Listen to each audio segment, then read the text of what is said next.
listening to this, it's great. My mentors were neurosurgeons, David Klein and Peter Janetta and George Tyndall at Emory, et cetera. But I'm a radiation oncologist, although I did 2 years of neurosurgery. I must say that you're pointing out a real sensitive area for me, and where we as physicians have been asleep at the switch. We show up only in Congress to be sure our reimbursements are okay.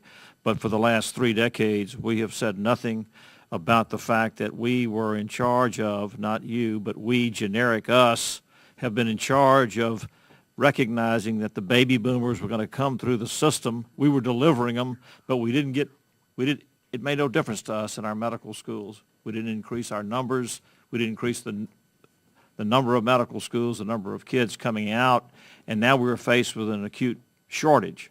We've got an acute shortage of general surgeons. We've got an acute shortage of neurosurgeons, orthopedic surgeons, because as they practice, they begin to cut back on their trauma, their quality of life. They're ready in their 50s to slow down a little bit.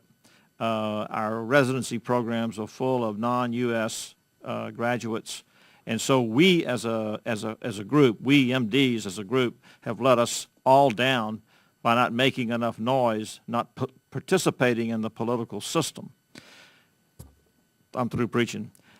What I will say this, I don't think we can pass any sort of health care reform without malpractice reform. There's always 4 people in your room when you're examining a patient. It's you, the patient, the nurse, and the plaintiff's attorney, unseen, is there. And if we do not fix that, all of this reform will be for naught, because we will not control costs. Because as Madam Chair said, if everyone has an insurance card, they still can't see a doctor. Because if we don't reform the number of providers, and we continue to try to reform a system around a scarcity, we create the black market, or we create the concierge medicine, and everybody else is over here fighting to see someone.